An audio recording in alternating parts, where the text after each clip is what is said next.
Esta segunda parte va a estar específicamente destinada al desarrollo ya en rigor de los mecanismos procesales de defensa de la Constitución en específico.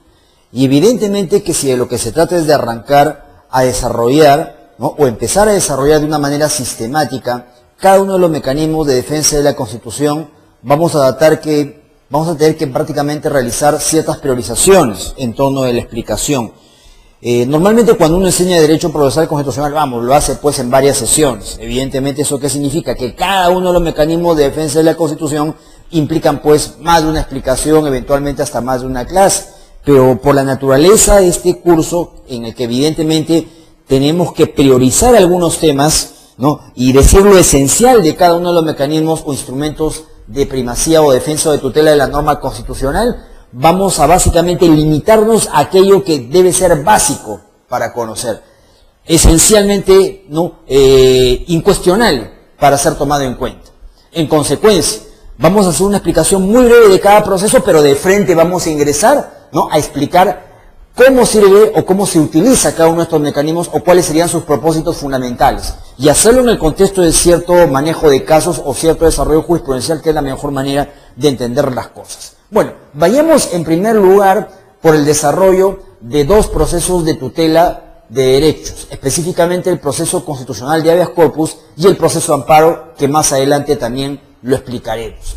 En lo que respecta al habeas corpus, evidentemente estamos hablando de uno de los mecanismos más conocidos. En el caso del derecho peruano, probablemente el que por lo menos en teoría tenga más tiempo. Nosotros introdujimos al habeas corpus en el ordenamiento jurídico peruano mediante una ley especial en el año 1897. Después, ese mismo habeas corpus tuvo también un desarrollo legislativo, ¿no?, muy escueto, muy específico durante el curso de las siguientes décadas, y posteriormente fue regulado por el Código de Procedimientos Penales allá por el año 1940. A posteriori se volvió a recoger constitucionalmente ya en la Constitución o en la norma fundamental del año 1979, junto con el reconocimiento del amparo por vez primera, y hoy en día lo tenemos regulado a través de la ley 23.000, hoy en día lo tenemos regulado a través del Código Procesal Constitucional, como en su día y durante buena cantidad de años lo tuvimos también regulado por la ley 23.506, que estuvo vigente entre el año 1983 y el año 2004, por lo menos la mayor parte de ese año.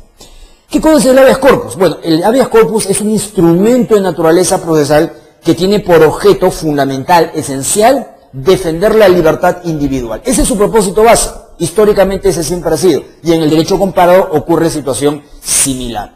Pero obviamente defiende la libertad individual no solamente en un sentido lato, sino en un sentido relativamente amplio. ¿Eso qué significa? Que como vamos a pasar a explicarlo en algunos minutos, el habeas corpus tutela la libertad individual y todas aquellas libertades que puedan tener alguna relación o alguna conexidad directa con esa libertad individual. Ese es el modelo procesal que tenemos, es el modelo procesal del que habla el Código Procesal Constitucional y que también lo tuvo en su día la ley 23.506, norma a la que ya me refería hace algunos instantes. La mejor manera de entender cómo es que funciona este mecanismo de defensa de la libertad individual pasa por explicar sus roles que por cierto los ha desarrollado la jurisprudencia de una manera bastante sistemática e interesante. Ustedes habrán escuchado hablar de que en el ámbito jurisprudencial hace ya bastante tiempo se ha efectuado una tipología, una variante, una explicación de los tipos de habeas corpus a partir de los roles que cumplen. Bueno, para poder entender el habeas corpus, definitivamente esa tipología nos va a resultar de muchísima utilidad y la vamos a pasar a explicar inmediatamente. Desde el punto de vista de su desarrollo tipológico, podemos hablar de las siguientes clases de habeas corpus. En primer lugar, de un habeas corpus reparador. ¿Qué es el habeas corpus reparador? Es básicamente el que va de la mano, emparejado, con lo previsto en el artículo 1 del Código Procesal Constitucional. Dispositivo que, como ustedes bien saben, establece que el objeto de los procesos, entiéndase de tutela, es reponer las cosas al estado anterior a la violación o amenaza de violación de los derechos fundamentales. Ojo, que cuando hablamos de un proceso constitucional de habeas corpus, en la variante reparadora, en la generalidad de los casos nos estamos refiriendo al habeas corpus más conocido, al más utilizado, aquel que normalmente es generado en los casos en los que nos encontramos ante detenciones típicamente inconstitucionales. Para poder entender qué cosa es una detención inconstitucional, una detención que es contraria a la Constitución, ¿no?, y en particular contraria a la libertad individual y a las garantías que le rodean, es inevitable que tenemos que remitirnos a la norma constitucional. La Constitución, como ustedes bien lo sabrán, ha establecido con toda nitidez y como regla general que nadie puede ser detenido. Esa es la regla general, salvo dos hipótesis excepcionales. ¿Correcto? Entonces, nuestra regla es de que nadie puede ser detenido. Todos gozamos de libertad, pero sin embargo, esa libertad puede ser restringida legítimamente o conforme a la Constitución en dos situaciones. Cuando existe mandato judicial y cuando existe lo que se denomina flagrante delito. ¿Correcto? Esas son las situaciones en las que la Constitución eventualmente legitima una restricción de la libertad reputada como válida. Si no estuviéramos en esas situaciones, evidentemente estaríamos hablando de detenciones inconstitucionales. Pero allí no queda la explicación. No basta únicamente con afirmar que estas son las excepciones frente a la regla general. Hay que ver cuáles son los alcances de esas excepciones y cómo los ha venido interpretando la jurisprudencia y también qué perfil le da la propia Constitución o las propias leyes de desarrollo. En principio, la Constitución establece, reitero, que nadie puede ser detenido sino por mandato judicial, pero no habla de cualquier mandato judicial en abstracto, cuidado. Habla de que ese mandato judicial debe reunir dos características esenciales. Ese mandato debe ser escrito y ese mandato debe ser motivado. Es decir, no basta con que una autoridad haya generado una orden restrictiva de la libertad individual.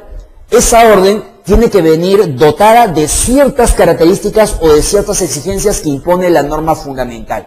La primera de todas esas exigencias es la escritura. El mandato debe ser escrito. ¿Y por qué debe ser escrito? Por la idea de objetividad. No cabe presumir la restricción de una libertad. Es decir, sería inaceptable que, por ejemplo, se me presente un efectivo policial en mi casa o me intervenga en plena calle y me diga: he venido a cumplir un mandato judicial, he recibido una llamada, he recibido un encargo, el encargo me lo da una autoridad judicial y la autoridad judicial me dice que te venga a detener. Eso es inaceptable. Si evidentemente la autoridad policial me comunica, me avisa, me notifica de que me van a detener a instancia de un mandato judicial, su obligación correlativa es mostrarme ese mandato. Ese mandato debe ser objetivo, expreso, para que yo pueda verificar, evidentemente, primero, la vigencia del mandato, la exactitud del mandato. El mandato existe, no es una simple especulación. Con la propia objetividad del mandato yo puedo saber además quién lo ha ordenado, quién lo ha emitido, a instancias de qué situaciones, o de qué motivaciones es que evidente el mandato ha aparecido. Entonces la escritura es básica, tan básica como la propia motivación. No basta únicamente con consignar de que una autoridad judicial ha dado una orden restrictiva de la libertad, sino que a su vez esa orden tiene que responder a determinadas situaciones, a determinados motivos, a determinadas circunstancias. Si evidentemente yo encuentro que esas circunstancias son absolutamente caprichosas, estaría en situación o estaría en la plena legitimidad de luego poder promover un eventual proceso constitucional diciendo: la justificación resulta a todas luces arbitraria. Y también, por supuesto, y sería arbitraria si únicamente la detención judicial es librada de manera objetiva, pero carece por completo de motivación. La motivación debe ser mínimamente argumentada y esa mínima argumentación es lo que me permite a mí justamente eventualmente poder defenderme y poder oponerme a la eficacia de dicho mandato o, producido esto, obviamente cuestionarlo en sede eventualmente constitucional. Entonces, ese mandato debe responder a determinadas características y eso hay que tenerlo bien en cuenta. En segundo lugar, la Constitución establece que una persona solamente puede ser detenida por flagrante delito. ¿Qué cosa es el flagrante delito? Bueno, el flagrante delito normalmente es entendido, en el argot tradicional como aquella situación en la que una persona es sorprendida por parte, sobre todo de la autoridad policial, en el instante preciso en el que está cometiendo un acto delictivo. Y evidentemente es intervenido por parte de la autoridad policial y es intervenido legítimamente y por lo tanto eventualmente privado de su libertad. Acá no necesitamos mandato judicial. ¿Por qué? Porque como ustedes saben, el ordenamiento jurídico prohíbe determinados comportamientos porque evidentemente los considera delitos. Si yo incurro en esos delitos e incurro flagrantemente y la autoridad me sorprende, no necesita la autoridad, en este caso policial, una justificación proveniente del juez, porque la idea es clara, es evidente. Yo estoy cometiendo delitos y por lo tanto se me interviene en ese momento. Ahora, ¿qué ocurre en la realidad? En la realidad, y a pesar de lo que dice la Constitución y las propias normas, no siempre una persona es sorprendida en el instante preciso en el que comete un delito.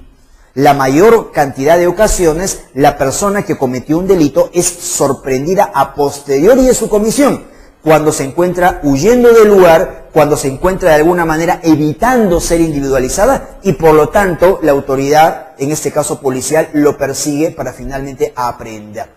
Por supuesto, una interpretación literal de las cosas llevaría a que algunos digan, no estoy en flagrante delito, como no me han sorprendido en el instante preciso en el que he cometido el supuesto ilícito, por lo tanto no me pueden privar de mi libertad.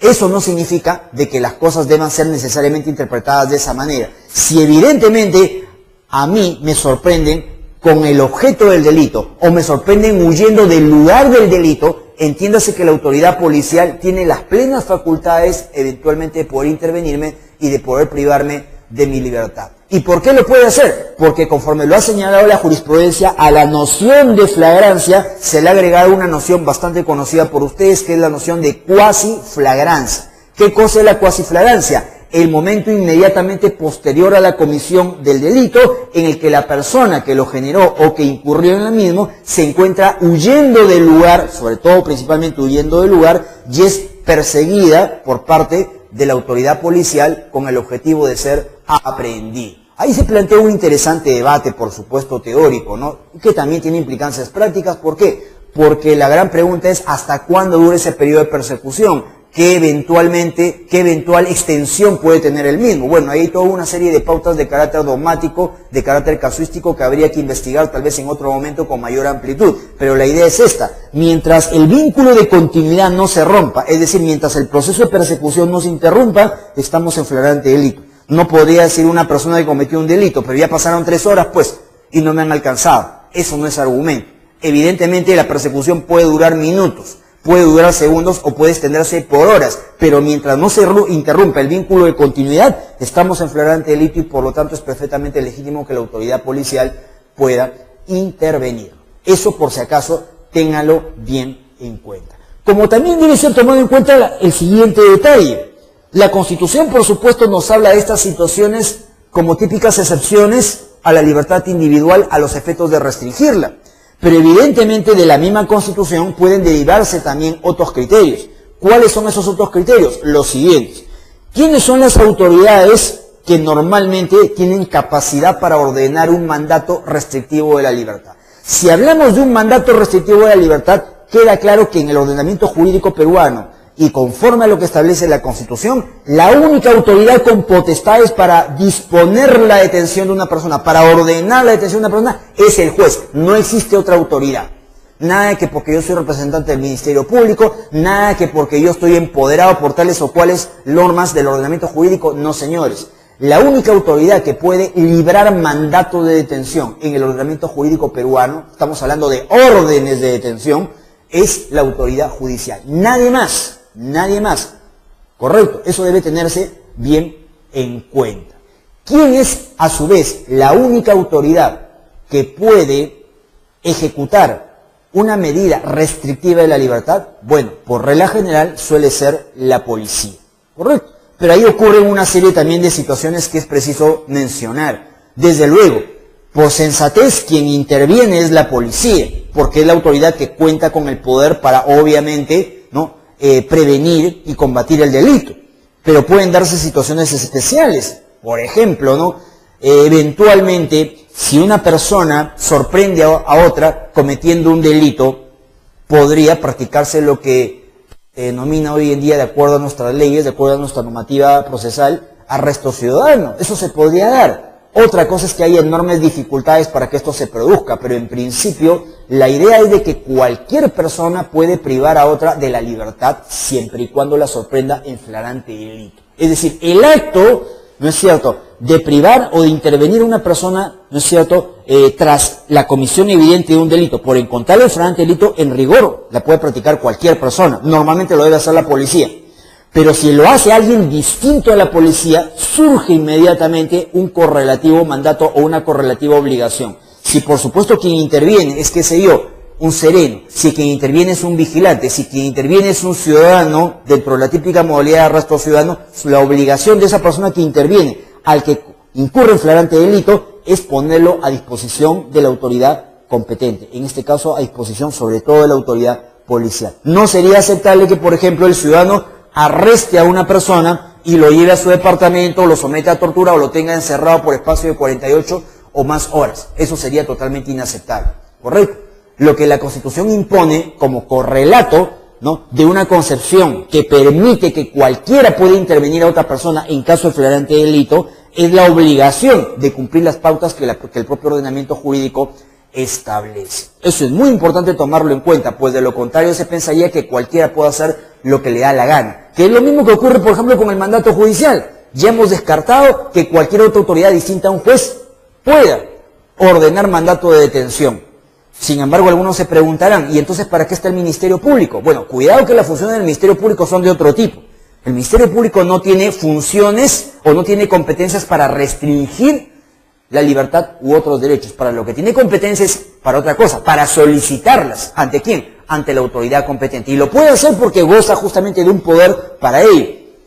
Desde luego, muchos me dirán, ¿y qué cosa es lo que sucede cuando, por ejemplo, se produce un operativo policial en compañía del Ministerio Público? ¿No es acaso el Ministerio Público el que valida una detención? No, señores, no es que el Ministerio Público valide una detención. Lo que sucede es otra cosa, que si un operativo policial se produce, el rol del Ministerio Público es muy importante, porque puede levantar un acta y dejar constancia que a la persona se le, ¿no es cierto?, intervino en flagrante delito. Es decir, hay un aval mucho más fuerte, mucho más sólido, para efectos de poder intervenir a una persona. Pero no es porque el Ministerio Público diga, ya, yo te ordeno a ti, policía, detener. Eso no es dable.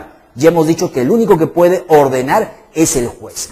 Otro detalle a tomar en consideración. Si bien se acepta de que es el juez quien dispone quien expide una orden de detención, entiéndase que debe hacerlo solo y siempre y cuando goce de competencias. En el ordenamiento jurídico peruano, normalmente quien tiene competencias para disponer una medida restrictiva de libertad, en la generalidad de los casos, suele ser el juez penal.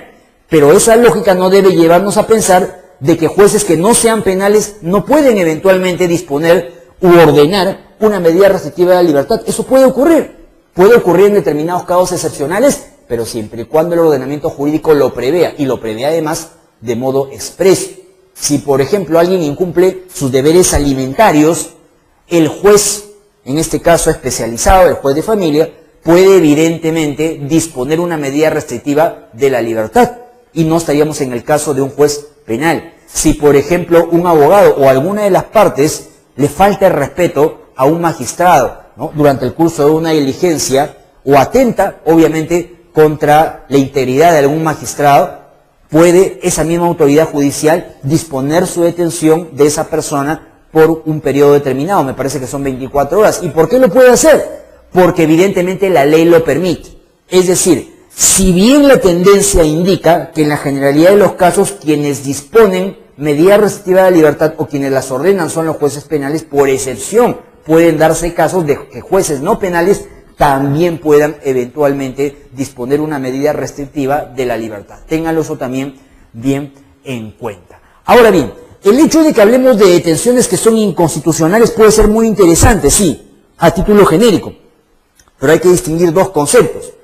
No toda detención inconstitucional se presenta exactamente de la misma manera. Hay que distinguir dos hipótesis muy claras. Pueden haber detenciones ilegales y pueden haber detenciones arbitrarias. Ojo que ambos tipos de detenciones a las finales terminan siendo inconstitucionales, a las finales, pero asumen características distintas.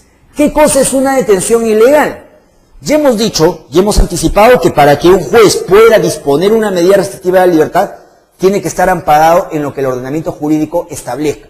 Si el ordenamiento jurídico no le da competencias a un juez expresas para disponer una medida restrictiva de la libertad, queda claro que la misma resulta abiertamente, ¿no es cierto?, inconstitucional. Pero en este caso es inconstitucional. ¿Por qué? Porque evidentemente el juez no tiene competencias, y no tiene competencias porque ninguna ley se las ha dado o se las ha conferido o se las ha reconocido. En ese caso estamos hablando de detenciones ilegales, aquellas que son practicadas por autoridades judiciales, pero sin embargo sin ostentar el poder que establece el ordenamiento jurídico a través de una norma expresa. Esas son detenciones ilegales, pero por extensión también son detenciones inconstitucionales porque se está asumiendo competencias que bajo ningún punto de vista están permitidas, lesionando un derecho fundamental, en este caso una libertad individual. Las detenciones arbitrarias son cosas distintas. Ojo, en el caso de las detenciones arbitrarias la hipótesis varía. Aquí sí tengo la potestad, la ley me la da. Pero ¿qué ocurre? La estoy ejerciendo de manera excesiva, de manera abusiva.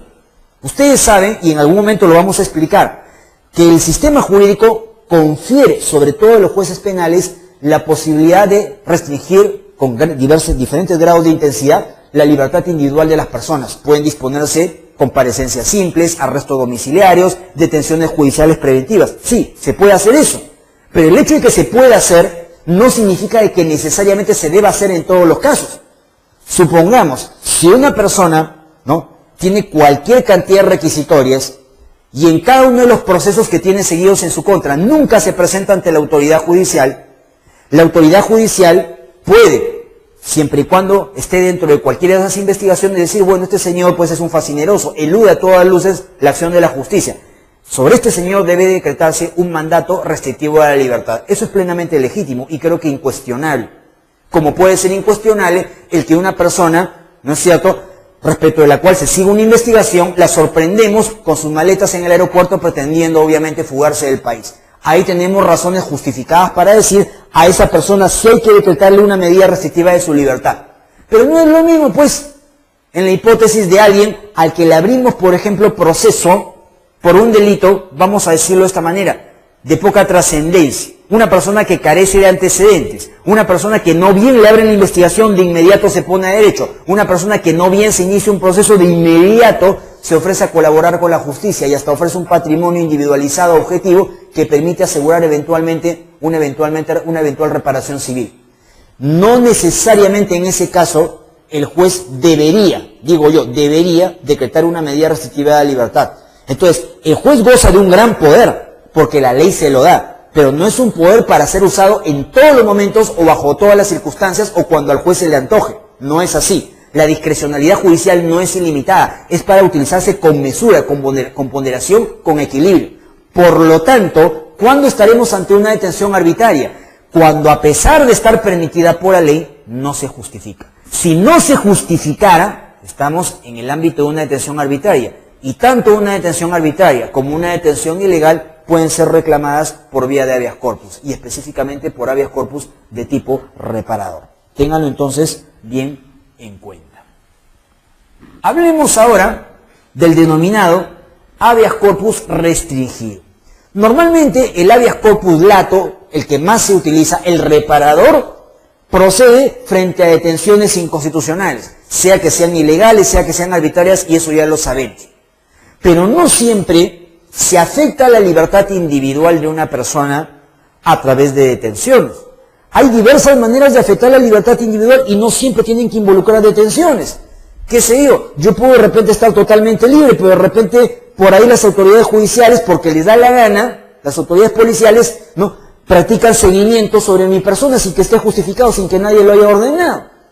¿Qué sucede si se hace una investigación policial y a propósito de esa investigación me citan una y otra vez a pesar de que ya he declarado y he dicho todo lo que tenía que decir? En estos casos, por ejemplo, se están produciendo ciertos atentados contra mi libertad individual. No estoy detenido, pero mi libertad se está coactando. Mi libertad, de alguna manera, se está viendo vulnerada. Y por supuesto, si se está viendo vulnerada, tengo todo el derecho de reclamar. Porque el hecho de que evidentemente no me estén privando de mi libertad no significa bajo ningún punto de vista que mi libertad individual no se esté viendo de alguna manera perjudicada por actos distintos a restricciones de la libertad que se traduzcan en detenciones arbitrarias. Entonces lo que llamamos habeas corpus restringido normalmente se utiliza en aquellos casos en los cuales no estamos frente a detenciones, pero sí frente a eventuales medidas que de una manera o de otra perjudican la libertad individual. Les pongo un caso muy frecuente, a ver. Todos sabemos perfectamente, porque alguna vez lo hemos visto, de que hoy en día, por diversas partes de Lima y también del interior del país, ¿no?, se vienen instalando con cierta recurrencia o con cierta frecuencia y cada vez, ¿no es cierto?, con mayor envergadura, medidas de seguridad. ¿A qué medidas de seguridad me refiero? Enrejados, plumas levadizas, casetas de vigilancia ante las que me veo obligado a identificarme, etcétera. En suma, de repente yo quiero llegar a visitar a algún amigo, algún pariente, algún familiar y no puedo transitar. La libertad de tránsito es una variante de la libertad individual y obviamente yo puedo considerar de que esa restricción a mi libertad de tránsito puede devenir de alguna manera en arbitraria, en inconstitucional. Claro, el hecho de que yo me encuentre frente a ciertas formas de restricción de mi libertad de tránsito mediante una medida de seguridad no significa necesariamente aceptar de que se trate de una medida inconstitucional en todos los casos. Cuidado, acá hay que distinguir. Evidentemente ustedes se preguntarán por qué se han expandido tanto esas medidas de seguridad. ¿Por qué? ¿Cuál es el origen? Sabemos perfectamente que lamentablemente en nuestro medio se ha acrecentado de una manera desmesurada el fenómeno de la criminalidad. Es una realidad indiscutible, y tan realidad indiscutible que la seguridad ciudadana, valor constitucional de trascendencia, se ha visto perjudicada. Obviamente la seguridad ciudadana, su preservación, no solamente corresponde al Estado, no solamente corresponde a la autoridad pública, también corresponde al propio ciudadano común y corriente, que puede organizarse con la finalidad de preservarlo. Por supuesto, cuando busca la preservación de su seguridad ciudadana a través de instrumentos o mecanismos adecuados, obviamente esos mecanismos deben estar en principio permitidos por la ley. Por eso es que aquellos que se supone instalan una reja, una caseta de vigilancia, una pluma levadiza, algún tipo de control en las pistas, en las calles, previamente deben solicitar autorización municipal. Porque si no la tienen, eso ya de plano es totalmente arbitrario y evidentemente se puede atacar. Pero vamos a suponer que sí tienen la autorización, que es lo que casi siempre ocurre. Bueno, el hecho de que tengan la autorización no significa tampoco que puedan instalar un mecanismo de seguridad como les viene en gana. Acá hay casos y casos, y hay que saber distinguir. Si, por ejemplo, el perímetro de 4 manzanas alrededor de las cuales se han producido constantes actos delictivos ha justificado que un grupo de vecinos solicite ante la autoridad municipal un enrejado, evidentemente muchos podrían pensar, ese enrejado me está impidiendo llegar a cualquiera de esas 4 manzanas. No necesariamente el hecho de que haya un enrejado tiene que ser interpretado como inconstitucional. Sería inconstitucional si, por ejemplo, ese enrejado tiene estas características.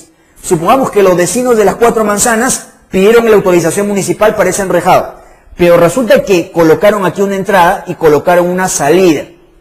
Pero ocurre que tanto la entrada como la salida se encuentran cerradas. Y la chapa de esa entrada y de esa salida solamente puede ser abierta con una llave que solo la tienen los vecinos que aquí residen. Ese tipo de mecanismo de seguridad evidentemente sí puede ser acusado de inconstitucional, porque en la práctica significa apoderamiento de las calles son públicas. Y acá ocurre que el enrejado virtualmente está adoptando la fisonomía de una casi clausura de las calles y una suerte de apoderamiento de las vías públicas. Se puede autorizar el enrejado, se puede instalar, pero lo que no se puede hacer es apoderarse de las calles. Cualquier ciudadano tiene derecho a ingresar aquí porque es una vía pública, pero aquí la calle está totalmente cerrada y ocurre que la llave solamente la tienen quienes aquí habitan. Eso sí podría ser cuestionado. No hay detención arbitraria, no hay detención inconstitucional, pero sí se está restringiendo la libertad individual, en este caso la libertad de tránsito. Yo lo podría reclamar, ¿y cómo lo podría reclamar? A través de un habeas corpus típicamente restringido. Pero les adelantaba que no siempre toda medida de seguridad es inconstitucional o tiene que serlo. Supongamos que frente a las críticas que se hace a este mecanismo de seguridad, los vecinos recapacitan y dicen, ya, vamos a continuar con la entrada y con la salida, pero ya no van a estar cerradas con llave, no. Vamos a instalar aquí una caseta de vigilancia y aquí otra. Y en cada una de esas casetas va a haber un vigilante. El vigilante lo que va a hacer es resguardar, no, valga la redundancia, vigilar quiénes ingresan o quiénes salen. Esa medida de seguridad no tiene nada de arbitraria, porque se está realizando, se está poniendo en práctica de manera compatible con el control, vigilancia o resguardo ciudadano. Es decir, no toda medida de seguridad tiene que ser per se inconstitucional. Algunas lo serán, y otras no lo serán. Pero en cualquier caso, y como eventualmente hay una suerte de restricción de la libertad de mayor o menor alcance, Si yo considero como afectado que de alguna manera se está violando parte de mi libertad individual, en este caso la libertad de tránsito, yo puedo promover un reclamo en sede constitucional. Ese reclamo vendría representado por el denominado habeas corpus de naturaleza restringida, que como les vuelvo a reiterar, es aquel que procede frente a hipótesis distintas a una medida de detención evidentemente inconstitucional. ¿Qué cosa es el habeas corpus innovativo? Muy poco conocido en nuestro medio. En principio, para entender el habeas corpus innovativo, lo primero que tenemos que tener en claro es qué es innovar. Innovar es cambiar, innovar es transformar, innovar es mutar. Muy bien, la misma idea deben trasladarla al ámbito del proceso constitucional. Pero ojo, el hecho de que hablemos de un habeas corpus innovativo, más que hablar del protagonismo de quien demanda tutela, habla del protagonismo que va a tener el juez constitucional. ¿Y por qué? Porque el habeas corpus innovativo, lo que significa en la práctica es de que el juez que conoce de un proceso constitucional de habeas corpus va a tener la plena capacidad de cambiar, de mutar, de transformar el petitorio de la demanda de habeas corpus en aras de proseguir con el objetivo de tutela. Esto podría parecer complejo de entender para quien, por ejemplo, no haya entendido que el proceso constitucional es diferente del proceso ordinario. Pero en materia procesal constitucional esto es cosa de todos los días. En materia procesal constitucional el juez no solamente puede, sino que debe innovar los petitorios o transformarlos o cambiarlos o modificarlos cuando el objetivo de tutela no se puede lograr a menos de que se haga ese proceso de innovación. No se olviden ustedes que en el proceso constitucional lo prioritario no es la forma, lo prioritario es el fondo, es el objetivo de tutela. Cuando hay discrepancia entre la forma y el fondo, prima el fondo. No es raro en ese escenario argumental que si yo, por ejemplo, planteo mi habeas corpus con unos propósitos determinados y para lograr el objetivo de tutela no puedo seguir ese camino que yo he planteado, el juez puede eventualmente seguir un camino distinto. Les voy a poner un caso real de habeas corpus innovativo, un caso histórico, para que vean ustedes que esto es perfectamente posible. Hace muchos años, en la década de los 80, hubo el caso famoso de un político de origen chileno, ¿no?, al que no veía con buenos ojos el gobierno que en ese momento estaba en funciones en dicho país. El gobierno de Pinochet, del señor Augusto Pinochet, ¿no?, evidentemente tenía pues enemigos políticos declarados y sobre todo los políticos de izquierda. Bueno, este señor, ¿no?, este político de izquierda, ¿no?, evidentemente era, según alegaba, perseguido por el gobierno del señor Pinochet, entonces vino y pidió residencia en el Perú, y en el Perú le dieron residencia. Posteriormente entiendo yo que le dieron también asilo. Pero las reglas del asilo son muy claras, inclusive las reglas de la propia residencia. ¿Y qué significan?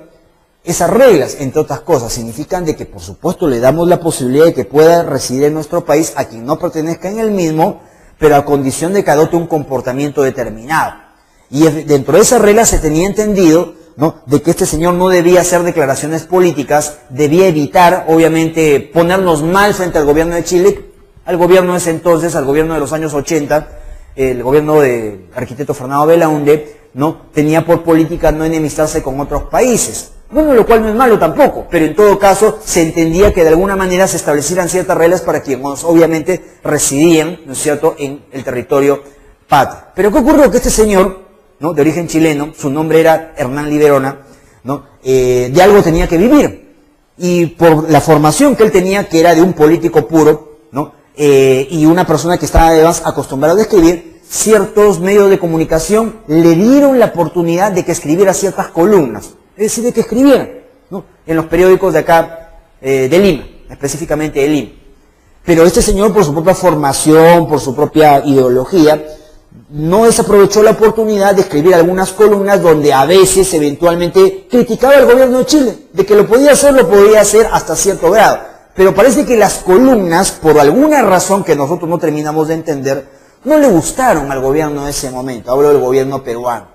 Y específicamente no le gustaron al ministro del Interior que en ese momento teníamos. Entonces le hicieron un ultimátum a este caballero, a este chileno, a este señor Liberón. Le dijeron: oiga señor, si usted sigue escribiendo estas columnas, por si acaso, en cualquier momento lo votamos. Previamente lo detenemos, lo investigamos, inclusive ya veremos qué cosa es lo que hacemos con usted. Bueno, ¿qué habría ocurrido? Que un buen día al señor Liberona lo detienen agentes de seguridad del Estado.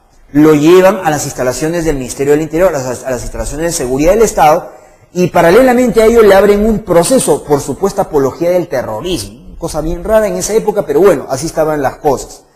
A raíz de la detención que se produce y producto de las relaciones políticas que tenía este señor Liberona con muchos distinguidos intelectuales de acá del Perú, particularmente inclusive con algunos políticos y juristas muy conocidos, inmediatamente pues desde ciertos sectores, inmediatamente aparecieron las denuncias. Es que esta detención, decían, es totalmente arbitraria, implica la violación de las reglas del asilo. Bueno, en suma, quien apareció como su abogado patrocinante, un distinguido jurista y político peruano, ¿no?, hasta ahora vivo, decidió promover una famosa demanda de habeas corpus en favor del señor Hernán Liberona Clerc. Y bueno, esta demanda de habeas corpus tenía un propósito: que se le ponga en libertad, porque se le había conducido arbitrariamente, sin mandato judicial, a las instalaciones de seguridad del Estado, y en segundo lugar que se respetaran las reglas del asilo. Eso era lo que buscaba el habeas corpus. Pero ¿qué ocurrió? Mientras estaba tramitando el habeas corpus, ¿qué cosa sucedió? A este señor lo expulsaron del país. Y como lo expulsaron del país, ¿qué cosa es lo que ocurrió? Ocurrió lo que en doctrina procesal constitucional se denomina como sustracción de materia. ¿Qué es la sustracción de materia? Es aquella situación en la que se hace aparentemente imposible emitir pronunciamiento de fondo, sea porque la violación ha cesado o sea porque la violación se ha transformado en irreparable. Entonces, ¿qué cosa es lo que decidió el juez que había conocido ese habeas corpus? A ese juez le estaban pidiendo que pusiera en libertad al señor Liberona, pero el juez razonó de esta manera: me están pidiendo que lo ponga en libertad, pero ya no es posible lograr que lo ponga en libertad, porque mientras este proceso se estaba tramitando, al señor se le expulsó del territorio, y yo no puedo emitir mandatos judiciales fuera del territorio peruano. Por lo tanto, la violación es irreparable, por lo tanto, la demanda de habeas corpus es improcedente. No contento con ese argumento, su abogado defensor inmediatamente apeló. En ese momento los habeas corpus eran conocidos en segunda instancia por los llamados tribunales correccionales, que hoy en día se les conoce como salas penales. Bueno, ¿qué decidió la sala penal? Algo muy interesante, un gran precedente para su época, estamos hablando del año 83 más o menos. Bueno, la sala penal, sin que se lo pidieran, mutó el petitorio. ¿Qué cosa es lo que dijo? A mí me están pidiendo, a través de este habeas corpus, que yo tutele la libertad individual poniendo en libertad a este ciudadano chileno que vive en nuestro país y que goza de él así. Bueno, yo no puedo ponerlo en libertad porque evidentemente está fuera del país, pero lo que sí puedo hacer es otra cosa. Puedo apelar o puedo optar por una forma inteligente, más allá de que me lo hayan pedido o no. Lo que yo sí puedo disponer es su inmediato reingreso al Perú, porque se le ha expulsado indebidamente. Y efectivamente, ¿qué resolvió el Tribunal Correccional de ese entonces? Modificando el petitorio, innovándolo, lo que decidió fue de que la única manera de otorgar tutela frente a la arbitrariedad de la que había sido objeto era disponiendo su inmediato reingreso, y por lo tanto la demanda fue declarada fundada. Eso es innovar. Y a ese tipo de variante es cuando hablamos o cuando nos referimos al momento en que tratamos de explicar lo que es el llamado habeas corpus innovativo. En suma, ¿qué es el habeas corpus innovativo? Es aquella variante de habeas corpus que permite que el juez transforme, modifique, innove los alcances del petitorio de la demanda con el objetivo de darle efectiva tutela a los derechos que vienen siendo objeto de reclamo. Correcto, es muy poco conocido, ¿no es cierto?, el habeas corpus innovativo, pero de que existe, existe. Allá quienes no lo piden, cuando a veces lo pueden hacer. Hablemos ahora del habeas corpus excepcional. ¿Qué es el habeas corpus excepcional? El habeas corpus excepcional es aquella modalidad de habeas corpus que se produce o que se puede presentar o se puede interponer durante la secuela o durante el transcurso de los llamados estados excepcionales o estados de excepción, conforme lo denomina la Constitución peruana. Ustedes deben haber escuchado hablar de que en todo sistema constitucional, en particular en el caso peruano, se encuentran previstos determinados estados de excepción cuando eventualmente se altera, ¿no?, la vida, la normalidad, ¿no es cierto?, en la cual se desenvuelve un determinado estado. Digamos, pues, se altera el orden interno, se produce una invasión, se produce una guerra, se produce una catástrofe a gran escala. Bueno, en circunstancias como esas, como en otras que ahorita no menciono, puede el Estado tomar ciertas medidas excepcionales. Esas medidas excepcionales son conocidas como estados de excepción. En el caso peruano tenemos dos tipos de estados de excepción: el estado de emergencia, del cual tenemos una larga experiencia, y el estado de sitio. Afortunadamente nunca hemos tenido experiencia sobre eso. Pero ¿cuál es la regla durante los estados de excepción? La regla durante los estados de excepción es esta: que las facultades de la autoridad se acrecientan y parte de los derechos, subrayo, parte de los derechos eventualmente puedan ser objeto de restricción en su ejercicio. Normalmente suelen ser objeto de restricción en su ejercicio las libertades individuales, la libertad de tránsito, la libertad de reunión, la libertad individual, etcétera, etcétera. El objeto del habeas corpus excepcional en ese contexto, ¿cuál es? Es vigilar que no se cometan abusos. Me explico. El hecho de que dentro de un estado de excepción pueda restringirse la libertad individual o varias libertades individuales no significa de que la autoridad interprete de que el derecho no existe o de que puede restringirse la libertad como la autoridad se le antoja interpretarlo en gana. Voy a ponerles aquí algunas hipótesis. Durante un estado de excepción, por ejemplo, suele restringirse la libertad de reunión. Sí, suele restringirse la libertad de reunión. ¿Pero a qué libertad de reunión nos estamos refiriendo? Nos estamos refiriendo pues a la libertad de reunión traducida en mítines, ¿no? en marchas públicas. Esa libertad de reunión, ¿no es cierto?, en esa variante sí puede ser restringida en su ejercicio, en su práctica. Pero no toda variante de libertad de reunión. Una libertad de reunión puede traducirse también en una fiesta privada en mi casa. Yo puedo, por ejemplo, estar celebrando el quinceañero de una de mis hijas, o de repente el matrimonio de un hermano o de una hermana, dentro de mi casa, literalmente hablando dentro de cuatro paredes. El hecho de que esté restringida la libertad de tránsito de locomoción significa que la autoridad venga y se meta a mi casa y me diga, no puedes realizar fiestas ni siquiera dentro de tu casa, a menos que me invites. Bueno, evidentemente cosas como esas se pueden producir.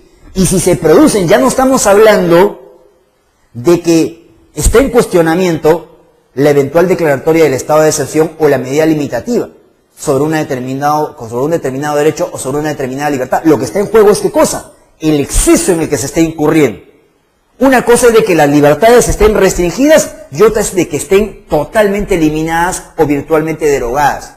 Para impedir los abusos, los excesos, las prepotencias dentro del estado de excepción, es que existe el habeas corpus excepcional. Fíjense, por ejemplo, dentro de los estados de excepción también está suspendida o también está restringida la inviolabilidad de domicilio. Sí, está restringida, pero obviamente para ciertos casos, en el buen sentido común. Si, por ejemplo, una persona que comete un atentado contra el orden público se va corriendo por la calle para tratar de eludir a la autoridad pública y se mete a un domicilio, la autoridad puede meterse a ese domicilio para aprenderlo. Eso puede hacerlo porque está suspendida la inviolabilidad de domicilio. Pero eso no significa que, por ejemplo, un policía, ¿no?, puede meterse a mi casa y quedarse a dormir ahí, sobre pretexto de que la inviolabilidad de domicilio está suspendida o está restringida. Para evitar el abuso, el exceso, lo desproporcionado en una eventual medida restrictiva de la libertad, es que puede utilizarse el habeas corpus excepcional. Muy importante, sobre todo en aquellas zonas, ¿no?, del país o del territorio peruano en las cuales eventualmente se haya declarado un estado excepcional. También existe el llamado habeas corpus correctivo. ¿Qué es el habeas corpus correctivo? Es aquel que procede normalmente en los casos en los que se reclama por la tutela de derechos de una persona que se encuentra ya privada de su libertad. Ojo, mucho cuidado. El objeto del habeas corpus correctivo no es poner, por regla general, a una persona privada, ¿no es cierto?, de su libertad en libertad. Ese no es el objetivo. Porque cuando está privada de su libertad es porque legítimamente, constitucionalmente, se le privó a esa persona de dicho derecho, o se le restringió en ese derecho. Lo condenaron a 10 años de pena privativa de libertad, está cumpliendo condena. El objeto del habeas corpus correctivo no es ponerlo en libertad, como es obvio. El objeto del habeas corpus correctivo es otro. Es defender el resto de derechos de una persona que ya se encuentra privada de su libertad. El hecho de que esté privado de su libertad, cumpliendo condena o cumpliendo un mandato, ¿no?, provisional, restrictivo de la libertad, asumido por una autoridad judicial, no significa que, por ejemplo, se le someta a torturas, no significa que se le prive de los alimentos, no significa que se le mantenga incomunicado más allá de los plazos establecidos por la ley. Es decir, el habeas corpus correctivo sirve como una garantía para que el Estado, de privación de una libertad legítimamente asumido, no pueda degenerar en violaciones que acrecienten, ¿no es cierto?, el estado, ¿no?, gravoso en el que se encuentra esa misma persona afectada en su libertad individual. Entonces, promovemos un habeas corpus correctivo para, obviamente, evitar el exceso, para evitar, evidentemente, el abuso. También es bastante frecuente, bastante utilizado. ¿Qué es el habeas corpus traslativo? Es aquel que se promueve con el objetivo de que se respete no solamente la libertad individual, sino correlativamente uno de los derechos más conocidos y muy vinculados a esa misma libertad individual, que es el derecho a un plazo razonable en las detenciones. Me explico. Por mandato de nuestras leyes, cuando se decretan detenciones, ¿no?, preliminares, ¿no?, o detenciones, ¿no es cierto?, vamos a decirlo, preventivas, esas detenciones se encuentran sujetas a un plazo que la ley prevé. ¿Correcto? Estos plazos, las normas los regulan. A veces los han modificado los plazos, es evidente. Pero esos plazos deben cumplirse. Y deben cumplirse imperativamente. En el pasado, ¿qué ocurría? Que a veces, por ejemplo, se decretaba una medida restrictiva de la libertad. La ley decía, un momentito, una persona no puede estar privada más de 9 meses de su libertad, ¿no?, sin que haya sentencia. Bueno, pasaban los 9 meses. No había sentencia, igualito, el juez lo seguía manteniendo privado de su libertad. Así, daban por hecho de que el hecho de que no haya sentencia justificaba a plenitud el que la persona continuara siendo perjudicada en la privación de su libertad. Bueno, como lo dijo el Tribunal Constitucional ya hace muchos años, eso es totalmente inválido, totalmente, no es cierto, injustificado. Las leyes tienen carácter imperativo y tanto más cuando eventualmente son restrictivas de derechos. ¿Eso qué significa? Que si las normas jurídicas establecen plazos máximos para mantener preventivamente a una persona privada de su libertad, el cumplimiento de esos plazos, sin que haya, obviamente, una condena, inmediatamente impone como correlato el poner a esa persona en libertad. Lo mismo ocurre también en otro escenario, cuando a pesar de existir condena, a una persona se le mantiene privada de su libertad más allá de los términos previstos por la condena. Supongamos, se le aplicó una condena de 15 años de pena privativa de libertad a una persona, pasaron los 15 años, y bueno, y la persona sigue en el penal. Y nadie se acuerda de ella, nadie se preocupa por ella. Bueno, ni siquiera el INPE se acuerda. Bueno, el habeas corpus traslativo tendría por objeto decir, oiga, un momentito, señor, ¿qué tiene que hacer este señor en el penal? Ya hace rato que debería estar en su casa, hace rato que debería estar en la calle. Muy bien. Si evidentemente nos encontramos en escenarios donde la libertad está siendo objeto de restricción, más allá de los plazos previstos por la ley, sea que se trate de una detención preventiva, sea que se trate de una detención definitiva, igualito, va a funcionar con el objeto de que se recupere, ¿no?, la libertad individual a un estado de plena normalidad. Existe también el denominado habeas corpus instructivo, ¿no?, poco conocido por algunos, pero también de enorme importancia. El habeas corpus instructivo es el que normalmente procede, ¿no?, en defensa del denominado derecho a la verdad, en el caso de aquellas personas que han sido víctimas, sobre todo, de una desaparición forzada. En el pasado, ¿qué ocurría? En realidad esto también tiene su explicación histórica, este habeas corpus instructivo. En el pasado, ¿qué ocurría? Que a veces una persona era objeto de una desaparición forzada por agentes del Estado, y cuando se promovía una demanda, ¿qué cosa es lo que hacía la autoridad judicial? Bueno, ¿y tú sabes quién lo ha llevado? No, no sé quién lo ha llevado. ¿Tú sabes dónde se encuentra detenido? No, no sé dónde está detenido. Bueno, ¿qué voy a hacer? Pues ni me dices quién se lo ha llevado, ni me dices dónde está detenido, yo no puedo hacer nada, pues. O sea, esa era la respuesta. Una respuesta que permitió que muchas veces a las personas se les torture, se las aparezca y finalmente hasta terminen, ¿no es cierto?, apareciendo muertas. Bueno, justamente contra eso quiso reaccionar la legislación y también en su momento la jurisprudencia. Y hoy en día el habeas corpus instructivo, ¿qué significa? Que cuando se plantea una demanda, en este caso, ¿no es cierto?, de este tipo de proceso, que tenga por objeto, ¿no?, dar con el paradero de una persona que ha sido víctima de una desaparición forzada, el rol del juez se transforma en absolutamente promotor y por lo tanto tenga que agotar todas las diligencias tendientes a dar con el paradero o a determinar responsabilidad de quienes evidentemente hayan privado a una persona, ¿no?, de su libertad en circunstancias como las que aquí se ha descrito. Es decir, hoy en día, si yo me presento ante un juzgado planteando un habeas corpus, ante un juzgado penal, ¿no?, en el caso, por supuesto, de provincias, ¿no?, y también en ciertos casos aquí en Lima, si me presento ante un juzgado planteando una demanda de habeas corpus, ¿no?, y reclamando porque una persona ha sido víctima de desaparición forzada, el juez ya no me puede dar como respuesta lo mismo que me decía antes, ¿no? No tengo datos, no sé a dónde se encuentra, no sé quién ha sido. No, señor, ahora tiene que practicar todas las diligencias tendientes a esclarecer los hechos. Ese es el objetivo de esta modalidad de habeas corpus. Finalmente, el habeas corpus conexo. Esto es producto de un desarrollo casuístico que se ha dado en ciertos contextos excepcionales y por razones de lo más curiosas.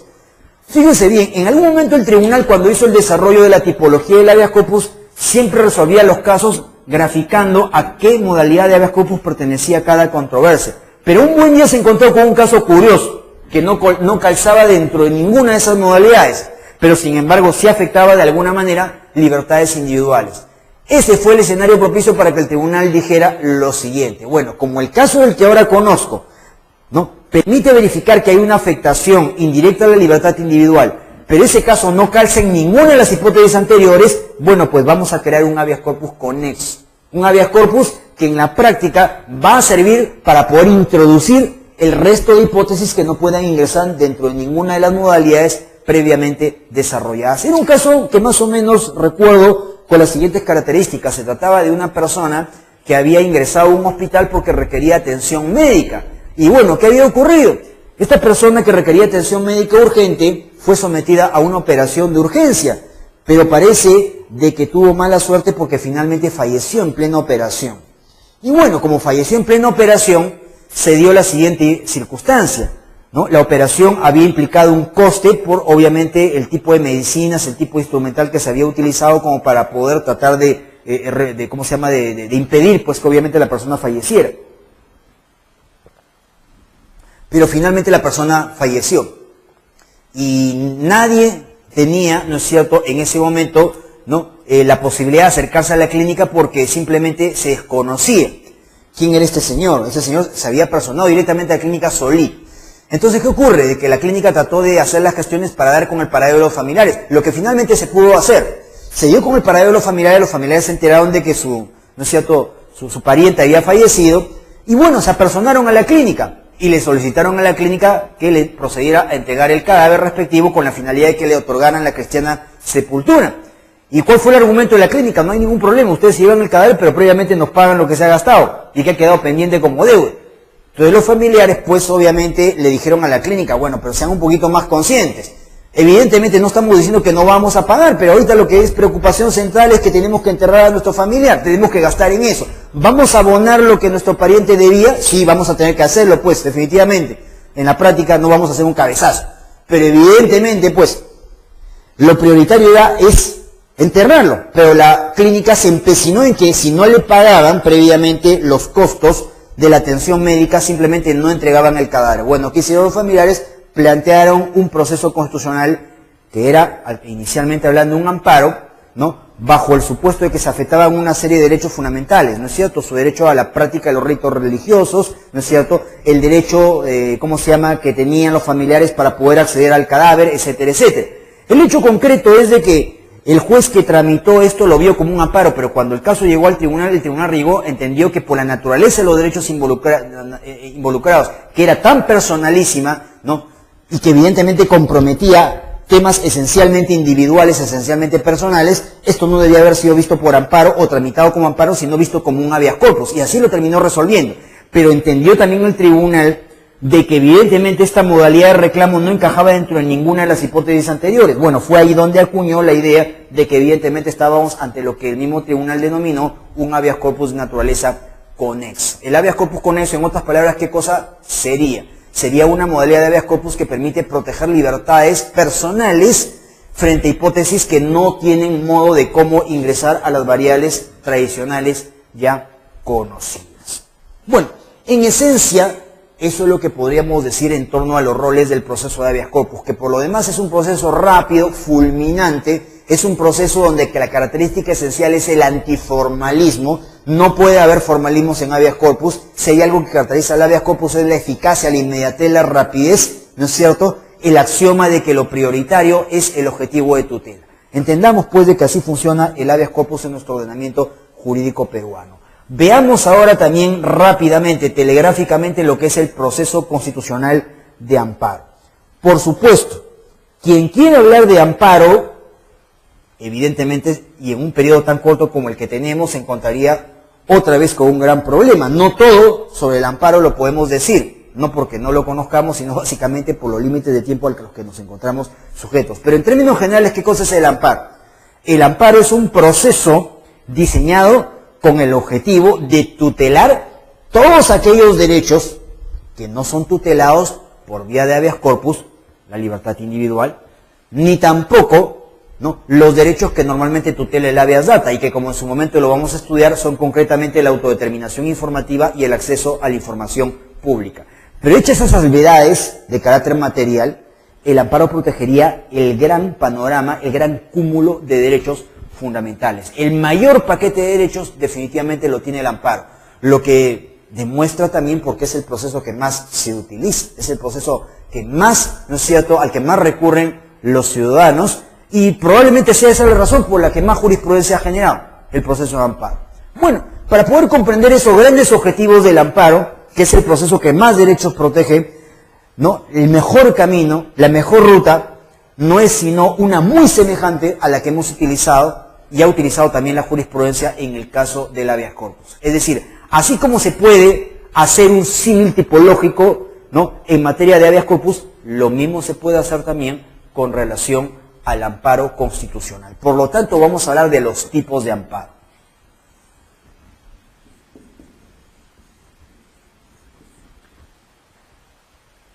Los principales tipos de amparo, ¿no?, de acuerdo a nuestro desarrollo jurisprudencial, pueden graficarse o pueden traducirse en las siguientes variables. Existe un amparo al que la doctrina denomina como reparador. Existe un amparo al que la doctrina denomina por omisión. Existe un amparo al que la doctrina denomina como preventivo. Existe un amparo,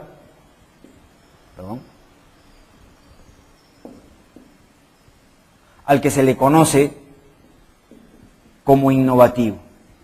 Existe un amparo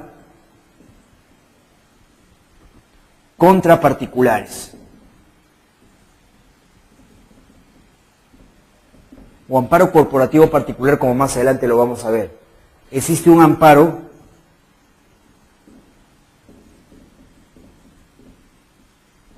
contra normas. Existe un amparo contra resoluciones judiciales.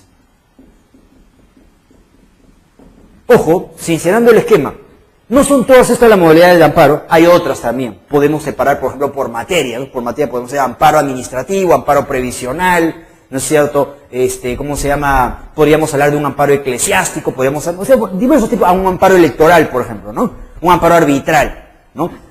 Pero definitivamente los que más desarrollo jurisprudencial, ¿no?, nos han generado son estos. Y es en función de estos que vamos a desarrollar la respectiva explicación. ¿Qué es el amparo reparador? El amparo reparador, de manera muy similar a lo que ocurría con el habeas corpus, es aquel que tiene o va de la mano con el objetivo previsto por el artículo 1 del Código Procesal Constitucional. Es decir, busca reponer las cosas al estado anterior a la violación de los derechos fundamentales. Pero ocurre que el amparo reparador tiene un perfil muy específico, de acuerdo a lo que la casuística demuestra. ¿Y cuál es su perfil muy específico? Ataca un determinado tipo de conductas inconstitucionales. Las conductas inconstitucionales, como en su momento lo hemos anticipado, que afectan derechos, pueden ser de tres tipos. Pueden ser actos, pueden ser omisiones, pueden ser amenazas. Muy bien. Lo que llamamos amparo reparador está encaminado principalmente a atacar actos. ¿Qué actos? Actos, por supuesto, que sean inconstitucionales. Y que sean inconstitucionales por transgredir los derechos fundamentales. ¿Correcto? Esto impone muy elementalmente definir qué cosa es un acto. Evidentemente un acto, como ustedes bien lo saben, es una manifestación de voluntad, un comportamiento positivo, un hacer, un manifestar, un realizar. Normalmente las agresiones a los derechos fundamentales vienen exteriorizadas, ¿no? Vienen de alguna manera, ¿no es cierto?, evidenciadas a través de comportamientos que se traducen en actos. Y es para esos actos que violan derechos fundamentales para los que se ha configurado esta modalidad de amparo. Pongamos algunos ejemplos. Una persona que tiene la condición de trabajador es despedido arbitrariamente de su puesto de trabajo. ¿Correcto? Muy bien. Si en lugar de irse a la vía ordinaria se va a la vía constitucional, evidentemente es con el propósito no de que se le pague, no que se le indemnice. Si se va a la vía constitucional es con la finalidad de que se cumpla el objetivo que prevé el artículo 1 del Código Procesal constitucional, es decir, de que se le repongan las cosas al estado anterior a la violación de sus derechos. Por lo tanto, lo que busca es reposición. Pero ¿qué cosa es lo que debe atacar ese trabajador despedido injustificadamente, inmotivadamente? Lo que debe atacar es el acto de despido. En ese contexto, en ese escenario, lo que atacará el amparo es la decisión, el comportamiento de haber privado de su derecho al trabajo, valga la redundancia, al trabajador. Esa es la conducta que se va a atacar, una conducta reflejada a través de un acto. Desaparecido este acto, automáticamente volveremos a aquel momento en el que todavía no se había producido la vulneración. Volveremos a aquel momento en el que el trabajador gozaba u ostentaba de su puesto de trabajo. Lo mismo sucedería si, por ejemplo, estamos hablando de los derechos del integrante de un club privado. Cuando nosotros, ¿no?, formamos parte de un club privado, en la práctica lo que estamos haciendo es ejercer nuestro derecho de asociación. En nuestra condición de titulares del derecho de asociación, podemos asociarnos, podemos dejar de estar asociados, ¿no es cierto? Y evidentemente se trata pues obviamente de una facultad que la Constitución nos reconoce. Pero el hecho de ser asociado, ¿qué implica? Una serie de garantías. Si yo formo parte de una corporación privada, si yo formo parte de un club privado, si yo formo parte de una asociación, no me pueden expulsar ante sí y porque sí. Tendría que haber una causa justificada. ¿Qué sucedería si un buen día, no, yo estando al día en mis cuotas, estando al día en mis mensualidades, un buen día soy expulsado, ya no se me permite más ingresar a las instalaciones del club al cual tantos años de mi vida he aportado? Por supuesto de que ese comportamiento es arbitrario, pero ¿en qué se manifiesta la arbitrariedad? En la decisión consciente, manifiesta, objetiva de haberme privado de mi condición de asociado. Y esa decisión de haberme privado de mi condición de asociado se evidencia a través de un acto. ¿Qué cosa será lo que atacará a través del amparo? El acto de expulsión. Si evidentemente promuevo el amparo, el objetivo del amparo, ¿cuál será? Que desaparezca, que se anule el acto de expulsión, con lo cual yo volveré a gozar de mis derechos como asociado. Tengan entonces bien en cuenta que los objetivos del amparo reparador son esos. Y por lo demás, la mayor parte, la gran cantidad de amparos generalmente siempre se deducen, generalmente se promueven contra este tipo de conducta inconstitucional, los llamados actos de naturaleza o los comportamientos de naturaleza positiva. Pero si hemos dicho que se puede violar derechos por actos, cosa curiosa, a veces también se pueden vulnerar los derechos por situaciones distintas a los actos. Es allí donde aparece el llamado amparo por omisión. ¿Qué es el amparo por omisión? Aquel, como su nombre lo indica, que ataca o que está reconocido con la finalidad de cuestionar las llamadas omisiones. Por supuesto, entiéndase omisiones inconstitucionales. ¿Cuáles omisiones? Aquellas que agravan los derechos fundamentales. ¿Qué cosa es una omisión? Si el acto es una manifestación positiva de voluntad, un comportamiento objetivo, la omisión es lo contrario. Una manifestación negativa de voluntad, la abstención en el comportamiento, el no hacer, el dejar de hacer. Bueno, por sorprendente que les pueda parecer, muchas veces las violaciones a los derechos fundamentales vienen motivadas o generadas por omisiones, es decir, por no hacer aquello que el ordenamiento impone hacer. Pongamos un típico ejemplo.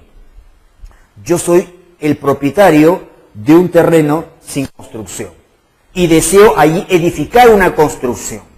Desde luego, y como ustedes bien lo saben, para poder edificar esa construcción y consolidar mi derecho de propiedad, el derecho de propiedad que tengo sobre el terreno, requiero una licencia de construcción, para lo cual tengo que cumplir con ciertos requisitos. Supongamos que cumplo con todos los requisitos, efectúo todos los pagos, y la autoridad, a pesar de ello, la autoridad municipal no me otorga mi licencia de construcción. En ese escenario se estará afectando mi derecho de propiedad, pero la afectación no vendrá proporcionada o reflejada por el hecho de un acto, sino al revés, por haberse evidenciado la conducta inconstitucional a través de una omisión, consistente en la no entrega injustificada de la licencia que me permita consolidar mi derecho de propiedad. Porque ¿qué sucede si yo me pongo sin licencia a construir? Vienen y me demuelen la construcción. Justamente porque tengo la voluntad de querer sujetarme a las condiciones que establece el ordenamiento jurídico, es que requiero mi licencia. Si he cumplido con todos los requisitos que la ley me impone, con toda la normatividad municipal, y de manera injustificada no me otorga mi licencia, eso es violar mi derecho de propiedad, solo que por una circunstancia de omisión. Muchas veces, pues, las omisiones también generan afectaciones a los derechos fundamentales y ténganlo bien en cuenta. También se habla de un amparo preventivo. ¿Qué cosa es el amparo preventivo? Curiosamente es una modalidad de amparo que se puede utilizar para cuestionar un tercer tipo de conductas inconstitucionales. Se trata de las llamadas amenazas. ¿Puede un derecho fundamental ser afectado a través de una amenaza? Sí, pero no cualquier tipo de amenaza. Una amenaza que tenga ciertas características o condiciones muy especiales. Para empezar, ¿qué cosa es una amenaza? Una amenaza normalmente es un estado de peligro. Sin embargo, no todo estado de peligro, ergo, no toda amenaza justifica la interposición de un proceso constitucional.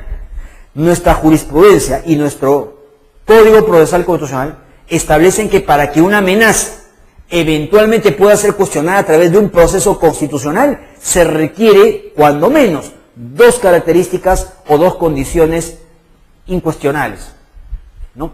Dos condiciones básicas. Para que una amenaza sea considerada inconstitucional, se exige en primer lugar la llamada probabilidad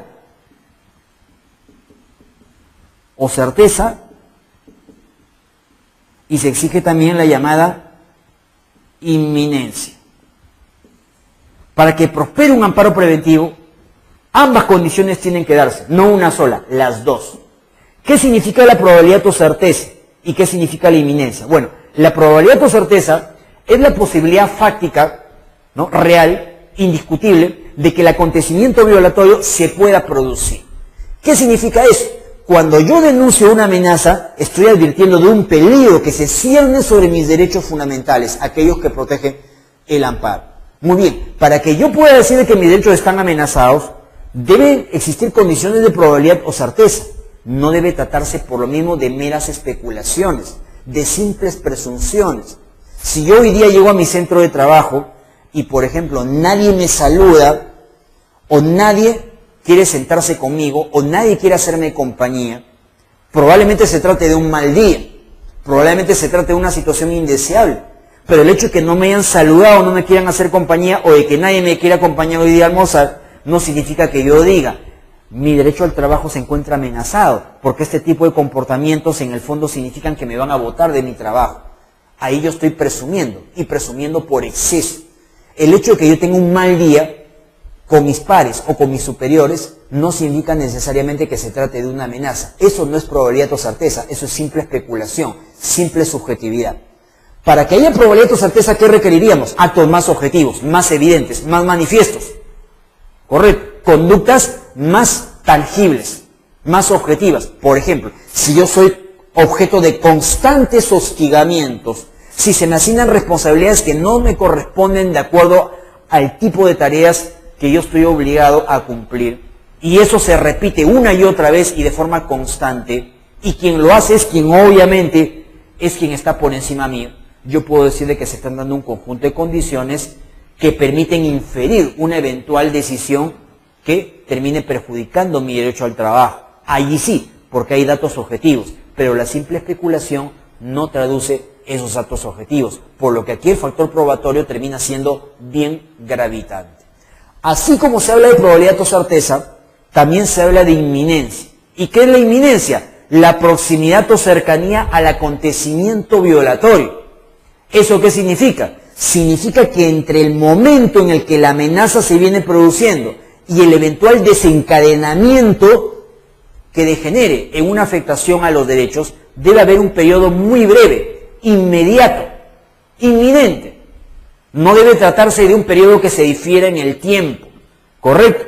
Es decir, cuando yo advierto de una amenaza es porque existe, ¿no?, el riesgo inevitable de que en cualquier momento o en un momento muy próximo mi derecho se vea evidentemente afectado. Si yo, por ejemplo, ahorita soy un estudiante de Derecho, para ponerles un ejemplo, un estudiante de Derecho, y tengo un altercado o una enemistad con un actual directivo del Colegio de Abogados de Lima, y producto de esa enemistad, ¿no?, o ese encontronazo que tengo con ese directivo del Colegio de Abogados de Lima, el directivo me dice, el día que seas abogado, te voy a hacer la vida imposible, o te voy a sancionar, o voy a buscar sancionarte, ¿no?, a través del colegio, no puede dar lugar, pues, a un proceso de amparo sustentado en inminencia, porque yo no soy ahorita abogado, porque soy estudiante de Derecho, y para que yo sea abogado todavía falta mucho, ¿correcto?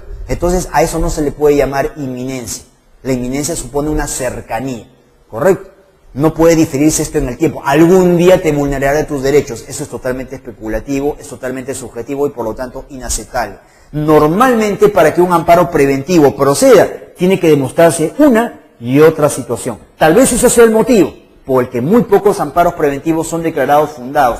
Normalmente suele ser un factor gravitante el hecho de demostrar ambas condiciones. Cuando no se demuestran las dos, o por lo menos, ¿no es cierto?, una, definitivamente siempre la demanda va a terminar desechándose, va a terminar desestimándose. Téngalo bien en cuenta, pero a pesar de ello hay muchos casos en los cuales sí se demuestra el agravio traducido en una eventual y real amenaza y por lo tanto la demanda sí es declarada obviamente como fundada. ¿Qué cosa es el amparo innovativo? Bueno, en su momento hemos hablado del habeas corpus innovativo. El amparo innovativo es muy similar, es muy parecido, solo que en este caso está relacionado a otro tipo de derechos. En el caso del habeas corpus innovativo estábamos hablando de la libertad individual y de la necesidad de innovar para tutelar esa libertad individual. Bueno, la lógica es muy similar en el caso del amparo innovativo. En el amparo innovativo estamos reclamando por derechos objeto de vulneración, pero ocurre que el petitorio que estamos planteando es un petitorio que por sí mismo no permite otorgar tutela. Entonces necesitamos como jueces culturales transformarlo, variarlo, direccionarlo. Y en ese proceso de variarlo, de direccionarlo, de transformarlo, en ese proceso de innovación, es que estamos permitiendo que el amparo cumpla con sus objetivos. ¿Puede el juez constitucional tener estas atribuciones? Sí, sí las puede tener, y en buena hora que las tenga, porque si no las tuviese, definitivamente podría hacer cualquier cosa menos cumplir con los objetivos de tutela que tiene todo proceso constitucional. Les voy a ofrecer un caso de amparo innovativo, un caso real. Fíjense ustedes, hace algunos años atrás un trabajador de Corpac, ¿no?, fue convocado junto con sus compañeros de trabajo, el resto de trabajadores de Corpac, a participar de un proceso de evaluación al interior de la respectiva empresa. Claro, cuando a los trabajadores les hablan de proceso de evaluación, inmediatamente como que se atemorizan, algo así como que se asustan, porque piensan que toda evaluación es en el fondo una manera encubierta de querer pues perjudicarlos en su estabilidad o de obviamente desconocer en algún momento sus derechos. Pero aquí parece que las cosas no eran así y les voy a decir por qué. Porque esta evaluación estaba regulada en un reglamento interno y ese reglamento interno decía algunas cosas muy interesantes. ¿Qué cosa decía el reglamento interno de esa evaluación? Decía, los trabajadores de Corpac serán sometidos a la presente evaluación, pero aquellos que obtengan los más altos puntajes serán promovidos inmediatamente a los puestos, ¿no es cierto?, que correspondan, a los cargos inmediatos superiores que correspondan. Bueno, si a mí me convocan una evaluación, pero me dicen que si obtengo el más alto puntaje dentro de la plaza que ostento, ¿no?, el resultado va a ser no simplemente una ratificación en mi cargo, sino un ascenso. Yo encantado me someto a una evaluación, así cualquiera se somete, porque en el fondo la evaluación me está dando la posibilidad no simplemente de quedarme en mi trabajo, sino de mejorar mis condiciones laborales. Entonces, este era el caso, y de esto se trataba. Bueno, ¿qué ocurrió con este trabajador? Fue realizada la evaluación, y este trabajador al que me refiero obtuvo el más alto de todos los puntajes, y de acuerdo al escalafón laboral que él tenía, y de acuerdo al nivel laboral inmediato que correspondía, ¿no?, el cargo al cual debería procedérsele a ascender era el de director de un aeropuerto ubicado en la zona del interior del país. Es decir, era un ascenso bastante interesante. Al haber ganado, de acuerdo, ¿no es cierto?, al escalafón laboral que tenía, se suponía que iba a procederse a un ascenso, y ese ascenso implicaba, por supuesto, una mejora remunerativa, y en clave laboral significaba nombrarlo como un director de un aeropuerto, ubicado pues en el interior del país. Bueno, este trabajador se sintió contento, porque pensaba de que efectivamente lo iban a ascender. Pero empezaron a pasar los días, empezaron a pasar las semanas, y no se emitía la resolución de ascenso. Entonces este trabajador, preocupado porque no emitían la resolución que lo promovía a un mejor estatus laboral, inmediatamente se dirigió a la gerencia de la empresa a preguntar las razones por las cuales se demoraba tanto su resolución de ascenso. Y en ese momento la gerencia le da una respuesta que lo deja helado. ¿Cuál es la respuesta que le da la gerencia de la empresa? Vea, señor, la evaluación en la que usted participó ha sido declarada nula. ¿Nula por qué? Bueno, no tenemos por qué decírselo. Limítese a aceptar que la evaluación en la que usted y sus compañeros participaron ha sido declarada nula, con lo cual no va a haber ningún tipo de ascenso, porque evidentemente ya no hay ningún tipo de efecto, precisamente porque se ha decidido que la evaluación no ha sido obviamente practicada o realizada dentro de condiciones evidentemente regulares. Pero cosa curiosa, no le querían decir al trabajador cuál era o en qué consistía la supuesta irregularidad. A raíz de que no le informaban o no le querían informar, cosa que era sospechosa, las razones por las que supuestamente había sido declarada irregular o inválida esta evaluación, este trabajador se sintió burlado en sus expectativas, por lo cual acudió de inmediato al Poder Judicial y planteó una demanda de amparo, cuyo petitorio era el siguiente. Lo que este trabajador perseguía a través de esa demanda de amparo es que se procediera a la mejora de sus condiciones laborales, lo que en doctrina es conocido como derecho a la progresión en el centro de trabajo. Esto es un contenido del derecho al trabajo, así como el derecho al trabajo presupone tener derecho al trabajo o ejercerlo con libertad, también presupone, ¿qué cosa? Mejorar las condiciones laborales siempre y cuando se cumplan con los requisitos. ¿Qué decía este trabajador? Decía, yo he cumplido, ¿no es cierto?, con mejorar mis condiciones laborales porque evidentemente participé en un proceso que se demostró que lo gané, lo que evidenció que evidentemente mis condiciones eran óptimas y merecía un ascenso. La empresa dice que la evaluación ha sido nula, pero no me dice las razones de la supuesta nulidad, con lo cual me está burlando, se está burlando de mi persona, con lo cual está incumpliendo con mis expectativas. Por lo tanto, lo que yo solicito es que se proceda a reconocerse mi respectivo ascenso, porque al contrario del ascenso, la empresa en ningún momento me ha demostrado a mí de que la evaluación haya sido nula, en tanto y en cuanto no me quiere informar bajo ningún punto de vista las razones de esa declaratoria de nulidad. Esta es la razón, y este es el petitorio del proceso de amparo, la mejora en mis condiciones laborales. Bueno, se corre el traslado de la demanda, el juez que conoce de esa demanda notifica a la demandada, que es la empresa Corpa. ¿Qué creen ustedes que hace Corpa tan pronto como toma conocimiento de que estaba siendo demandada? Inmediatamente como toma conocimiento de la demanda dice, este señor me está demandando. Muy bien. Al atreverse a demandarme, evidentemente está demostrando su carácter insubordinado. Está demostrando que quiere incurrir en una falta de naturaleza grave. El hecho de haberse atrevido a demandarnos, según la empresa, era una falta grave. Y por lo tanto, ¿cuál era la consecuencia inmediata? La consecuencia inmediata se evidenció en la carta de despido del trabajador. Es decir, la empresa toma conocimiento que estaba siendo demandada, inmediatamente procede a despedir al trabajador.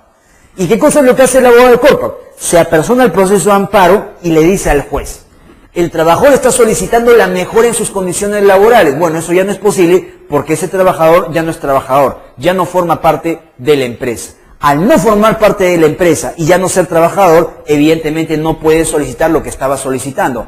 Hay sustracción de materia y por lo tanto la demanda tiene que ser declarada improcedente. Cosa curiosa, a ese resultado, esa conclusión llega a primera y segunda instancia y el caso luego pasa al Tribunal Constitucional.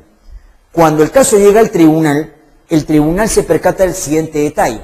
Durante el desarrollo de este proceso de amparo, hay un acto originario por el cual se venía reclamando, y era la violación del derecho a la progresión en el centro de trabajo o la mejora en las condiciones laborales. Eso era el motivo original del petitorio. Pero ¿qué ha ocurrido? Mientras el proceso se tramitaba, se ha producido un segundo acto violatorio, consistente en el despido arbitrario. Cosa curiosa, el trabajador en ningún momento ha reclamado por el despido arbitrario, ha reclamado por lo primero. ¿Qué debo hacer? Si yo me limito a decir, ¿no es cierto?, de que solamente puedo pronunciarme a partir del petitorio originalmente planteado, no podría hacer absolutamente nada. Y no podría hacer absolutamente nada porque el trabajador ya no tiene la condición de trabajador. ¿Qué debo hacer? Debo tomar en cuenta esto, pero también debo tomar en cuenta el segundo acto violatorio. ¿Y cuál es el segundo acto violatorio? El despido arbitrario, consecuencia de lo cual el Tribunal Constitucional declara totalmente fundada la demanda en doble extremo. Previamente anula o deja sin efecto el despido y en segundo lugar ordena el inmediato ascenso del trabajador por no haberse demostrado razones objetivas mediante las cuales se evidencie que la evaluación en la que participó haya podido ser declarada nula. Eso es innovar, eso es transformar. y para eso sirve el amparo de carácter innovativo. Hablemos ahora del amparo contra particulares y hablemos brevemente porque estamos contra el tiempo. El amparo contra particulares es una modalidad que ha adquirido mucho protagonismo en los últimos tiempos. Y les voy a decir por qué ha adquirido ese protagonismo. Lo ha adquirido básicamente porque hoy en día ya se maneja una concepción de los derechos fundamentales amplia, no restringida, no focalizada, no sectarizada como en el pasado. Les explico de qué se trata. Antiguamente se pensaba que el tema de los derechos fundamentales solamente debía ser preocupación o responsabilidad del Estado y nada más que del Estado. Bueno, nosotros sabemos, porque así lo demuestra la vida práctica, que quien normalmente suele incurrir en mayores violaciones o desconocimientos a los derechos suele ser el Estado, a través de sus funcionarios, sus autoridades, sus representantes. Entonces el caserito de los amparos suele ser el Estado. Pero eso no significa de que el Estado siempre sea el violador de los derechos. Cosa curiosa, a veces ocurre que somos nosotros mismos, los privados, los que a veces incurrimos en afectaciones a los derechos fundamentales. Pero aquí viene el detalle y también la sorpresa. Muchas veces esas violaciones en las que incurrimos nosotros como particulares han sido generadas, ¿por qué? Por una equivocada concepción en cuanto al manejo de los derechos. A veces nosotros como particulares creemos que nuestra vida privada no puede verse afectada o incidida por el tema constitucional. Creemos de que el mensaje de la Constitución, el repertorio de los derechos o la exigencia de que los derechos sean observados solamente son mandatos para el Estado, no son para nosotros. Creemos que nuestra vida privada es una chacra y por lo tanto cuando de derechos se trata no estamos obligados a acatar. Y por eso a cada rato, y por sorprendente que parezca, nosotros mismos violamos los derechos fundamentales como privados. Somos dirigentes de un club y somos prepotentes con las partes que participan en ese club. Con nuestros dirigentes, somos prepotentes, por ejemplo, con nuestros asociados, somos prepotentes con quienes quieren acceder al club. Por eso es que, por ejemplo, hay clubes privados donde no se permite el ingreso de las damas en condición de asociadas. Y cuando se les pregunta a los dirigentes de esos clubes, ¿por qué no permiten el ingreso de las damas en condición de asociadas? Dicen, porque estas son las reglas del club. Como si los derechos fundamentales no fueran vinculantes para los privados o para los particulares. En el ámbito de la educación, a cada rato se producen violaciones a nombre de la supuesta autonomía de la que gozan las corporaciones de privados. En el caso de los colegios, por ejemplo. Hay colegios donde tienen reglas que a veces están muy vinculadas a ciertas corrientes de pensamiento. Yo no soy de aquellos que creen de que no sea legítimo, lo aclaro, que un colegio tenga cierta propensión o cierta orientación, por ejemplo, de tipo religioso. Eso no tiene nada de malo, ni tiene tampoco nada de inconstitucional. Hasta ahí todo bien. Pero si aprovechándome del tipo de orientación que yo tengo, desconozco derechos, la cosa cambia. Con lo cual, por ejemplo, es cuestionable esa regla que tienen algunos colegios donde se dice acá solamente pueden matricular sus hijos los padres que tienen la condición de casados. Eso no tiene nada de constitucional, por más tipo de creencia que se tenga al interior de una escuela o centro educativo particular. Porque una ideología o una corriente de pensamiento religioso no está por encima de los derechos fundamentales y por lo tanto no puede hacer distingos en el acceso a la educación. Todos los menores en igualdad de condiciones deben tener acceso a la educación y no puede ponerse ese tipo de requisitos a todas luces aberrantes o inconstitucionales. Entonces, el amparo contra particulares ha servido precisamente para eso, ha servido para tratar de atacar, de prevenir y por supuesto de eliminar aquellas conductas inconstitucionales que curiosamente hayamos podido promover o generar nosotros en nuestra condición de particulares. Sobre eso hay abundantísima jurisprudencia, por si acaso. El amparo contra normas es algo que en apariencia podría sorprenderles a muchos. ¿Por qué? Porque resulta que quien haya leído la Constitución, nuestra Constitución vigente, podría llamarle poderosamente la atención que se hable de un amparo contra normas. Y podría sorprenderle, ¿por qué? Porque resulta que la Constitución lo prohíbe.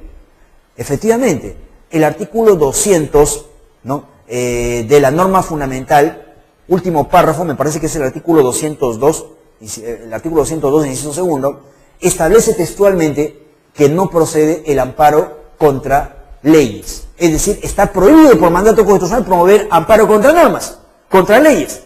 Entonces la pregunta es, ¿por qué si la Constitución prohíbe el amparo contra normas, por qué hablamos aquí de amparo contra normas? ¿Y por qué la jurisprudencia habla de amparo contra normas? Bueno, esto tiene su explicación, y la explicación es muy simple y elemental. Nunca entiendan al amparo contra normas como una opción ordinaria, porque de hecho no lo es.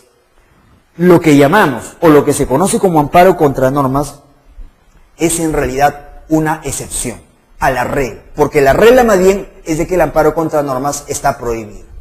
¿Y por qué está prohibido? Esto es importante saberlo porque no en vano la Constitución lo dice. ¿Por qué creen ustedes que está prohibido el amparo contra normas? El amparo contra normas está prohibido porque para cuestionar en abstracto la constitucionalidad de una norma, para eso ya existen otro tipo de procesos como en su momento lo vamos a estudiar. Si yo quiero cuestionar la constitucionalidad de una ley o de una norma de rango legal, para eso ya existe el proceso de inconstitucionalidad. Si yo quiero cuestionar la constitucionalidad de una norma de rango inferior, o sea, de rango inferior a la ley, de una norma infralegal, digamos un decreto supremo, para eso ya existe otro proceso, el proceso de acción popular. Entonces, si ya existen previstas por el ordenamiento jurídico otras vías procesales para cumplir con ese propósito, fiscalizar la constitucionalidad de las normas, entonces queda claro que el amparo no lo puede utilizar con el mismo propósito.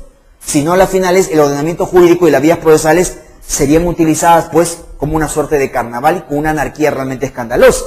Entonces, ha hecho bien la Constitución en decir, no me puedes utilizar el amparo para cuestionar normas jurídicas, porque para eso ya existen otras vías procesales. Esa es la razón de la regla general. Pero a pesar de tratarse de una regla general, la gran pregunta es, ¿y por qué se acepta como excepción el amparo contra normas? Bueno, les voy a decir, y de la manera más breve, por qué existe esta excepción. Muy bien, la jurisprudencia y la doctrina hace mucho tiempo han distinguido con prudencia de que las normas jurídicas, desde el punto de vista de su aplicación, desde el punto de vista de su aplicabilidad, pueden ser de dos clases. Y por eso se nos ha hablado de unas normas heteroaplicativas y también se nos ha hablado de unas normas autoaplicativas. Anticipo. Lo que llamamos amparo contra normas no se ha hecho para cuestionar las normas heteroaplicativas. Se ha hecho para cuestionar solo y únicamente las autoaplicativas. Ahora, ¿por qué las heteroaplicativas no pueden ser cuestionadas? Hay varios detalles aquí que brevemente quiero mencionar. Para empezar, la mayor cantidad de normas que existen en un ordenamiento jurídico, la casi totalidad de normas, suelen ser normas heteroaplicativas. Podría atreverme a decir que son casi el 80 o 90% de las normas que integran un sistema jurídico, las que tienen esa característica. ¿Y qué es una norma heteroaplicativa? Es una norma que ciertamente genera mandatos o prohibiciones, pero que para concretizar esos mandatos o prohibiciones requiere actos posteriores, ya sean legislativos, ya sean administrativos, ya sean jurisdiccionales. Es decir, la norma por sí misma no despliega todos sus efectos, sino a partir de la concretización de la misma en una serie de actos posteriores. Es decir, para que la norma rija a plenitud, se requieren actos adicionales a la propia emisión de la norma, y esos actos pueden ser de diversa naturaleza, administrativos, legislativos, jurisdiccionales. Pongamos un caso típico, una norma del Código Penal. Una norma del Código Penal que prevé una sanción frente a la comisión de un delito es una norma usualmente heteroaplicativa. ¿Y por qué es heteroaplicativa? Porque de inmediato no despliega todos sus efectos. Para que una norma del Código Penal como la que hemos descrito aquí pueda desplegar todos sus efectos, ¿qué tendría que suceder? Primero, que una persona tendría que incurrir en la conducta que la ley tipifica como delito. 2, esa persona tendría que ser denunciada. 3, esa persona tendría que ser procesada. 4, esa persona tendría que ser sancionada. Y 5, esa persona tendría que ser sometida a una sanción a partir, obviamente, de la ejecución de la respectiva sentencia o de la respectiva condena. Es decir, hay un conjunto de actos que tienen que darse para que recién la norma genere todos sus efectos. Lo que yo podría cuestionar eventualmente por inconstitucional, si es que lo logro demostrar, son los actos de aplicación. Pero yo no puedo lanzarme contra la norma, porque si para mí la norma es inconstitucional, pues debería utilizar el proceso de inconstitucionalidad o en su caso el proceso de acción popular. Si en cambio quiero cuestionar el acto de aplicación de la norma, para eso sí podría utilizar el amparo, pero en ese caso no me lanzaría contra la norma, sino contra el acto de aplicación de la respectiva norma. Y eso es lo que ocurre con las normas heteroaplicativas. Por lo cual, si yo me atrevo a plantear una demanda de amparo directamente contra una heteroaplicativa, la respuesta va a ser una sola: improcedente la demanda conforme a la Constitución o a lo previsto expresamente por nuestra norma fundamental. No ocurre lo mismo con las normas autoaplicativas. ¿Cuáles son las normas autoaplicativas? Su nombre casi nos anticipa de lo que representan. Una norma autoaplicativa es aquella que genera efectos o consecuencias inmediatas por el solo hecho de su vigencia. Se trata de unas normas muy curiosas, por si acaso. Son normas que, con el solo hecho de existir, ya generan efectos prácticos. No necesitamos actos posteriores. La norma nace al mundo jurídico y ya me puede afectar. Ya puede generar incidencias sobre mi esfera de intereses subjetivos. Les pongo un típico caso, el caso de las normas tributarias. Cuando el Estado crea normas tributarias, estas normas tienen que ser creadas a través de la ley, y la ley a su vez debe ser publicada en el Diario Oficial Peruano para que evidentemente sea obligatorio. Si ahorita, por ejemplo, el Estado decide crear un nuevo tributo, aparte de los muchos que ya existen, ¿desde qué momento, pregunto yo, soy contribuyente? ¿Desde el momento en el que la norma es publicada en el Diario Oficial Peruano o desde el momento en que la Administración Tributaria me notifica de mi obligación? La respuesta es una y muy simple. Soy contribuyente desde el momento en que la norma nace al mundo jurídico. Ya cuando está siendo publicada y se está creando el tributo, yo ya, por el principio de publicidad, sé que soy contribuyente. Claro, puede que el tributo no me agrade, puede inclusive, como vamos a ver luego, de que hasta lo considere inconstitucional, pero el efecto ya es inmediato. El tributo ya, o la publicación de la norma que lo crea, ya me está generando el condicionamiento, ya me está obligando a tener que cumplir con una respectiva obligación o con un determinado mandato. Como en estos casos no hay acto de aplicación, sino que el acto de aplicación viene con la misma norma, puede darse el caso de que alguna de esas normas autoaplicativas eventualmente puedan desconocer derechos fundamentales. Si ese fuese el caso, y solo si ese fuese, ahí la jurisprudencia y la normatividad, el Código Procesal Penal, permiten el eventual amparo contra normas. Pero esas normas tienen que tienen que ser normas necesariamente autoaplicativas. ¿Y por qué autoaplicativas? Porque aquí no tengo que esperar acto de aplicación. La aplicación viene directamente con la existencia de la norma. Y no puedo seguir esperando. Como la norma ya me afecta y la afectación es inmediata, per se, por el solo hecho de la existencia de la norma, yo ya puedo demandar. Yo ya puedo reclamar y por lo tanto lo puedo hacer. ¿Y de qué manera lo podría hacer? Si se está agraviando mis derechos, lo puedo hacer a través del amparo constitucional. Esa es la razón del por qué existe esta modalidad de amparo, en los términos que se acaba de explicar. Finalmente, el amparo contra resoluciones judiciales. Este es un tema de alto porte.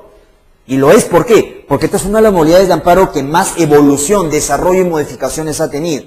Pero que tal vez se explica de la siguiente manera.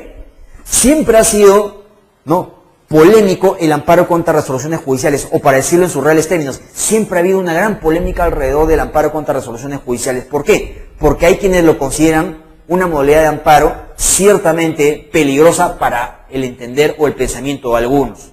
¿Y por qué dicen de que es peligrosa?